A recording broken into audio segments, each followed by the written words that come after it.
Après 4 ans de leadership, le président Doumbouya a mis en œuvre plusieurs réformes et initiatives qui ont transformé positivement notre pays. Sur le plan économique, le président Doumbouya a lancé plusieurs projets pour booster l'économie guinéenne. Parmi ces projets, on peut citer la construction d'infrastructures routières, la mise en place d'usines de raffinage de la bauxite et la promotion de l'entrepreneuriat local. Ces initiatives ont contribué à créer des emplois et à améliorer les conditions de vie des Guinéens. Sur le plan de la gouvernance, le président Doumbouya a également mis en place des réformes pour améliorer la gouvernance du pays. Il a créé un bureau de suivi des priorités présidentielles pour veiller à l'exécution des programmes prioritaires. Cela a permis de renforcer la transparence et l'efficacité dans la gestion des affaires publiques.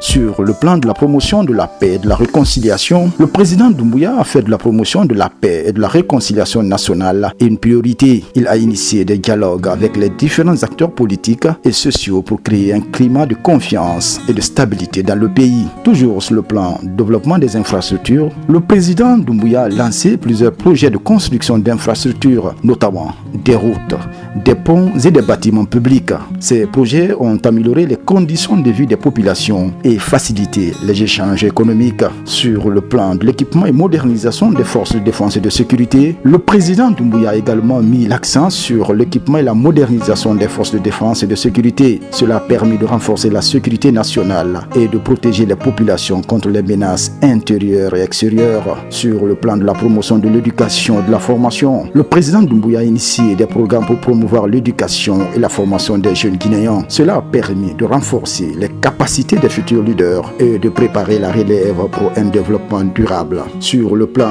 du résultat du référendum constitutionnel, le 26 septembre 2025, le président Doumbouya a promulgué la nouvelle constitution de la Guinée, approuvée à plus de 89% des suffrages. Cela marque une étape importante dans le processus de refondation de notre pays. Le tout est couronné par la mise en place du projet Simandou. Le projet Simandou, un méga projet d'exploitation de minerais de fer situé dans le sud-est de la Guinée, considéré comme l'un des plus importants gisements de fer au monde, a pour avantage de créer d'emplois directs et indirects, l'augmentation des recettes fiscales pour l'État guinéen, le développement des infrastructures locales et amélioration des conditions de vie des populations, promotion de l'intégration régionale et de la coopération internationale. Le projet Simandou, considéré comme un projet structurant pour l'économie guinéenne, avec des retombées potentielles importantes pour le développement du pays. Cependant, il est crucial de gérer les risques associés à ce type de projet pour garantir que les bénéfices soient équitablement répartis entre les différentes parties prenantes.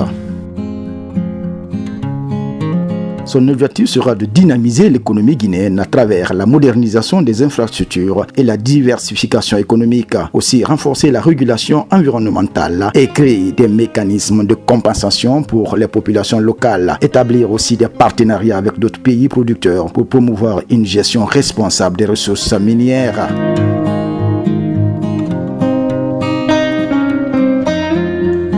Le projet Simandou est aussi une exploitation de minerais de fer dans les blocs 1 et 2 du gisement de Simandou, avec la construction d'une mine à ciel ouvert, d'un chemin de fer de 600 km et d'installation portuaire, et avec une capacité potentielle estimée à 100 millions de tonnes par an. Et le coût est estimé à plus de 20 milliards de dollars.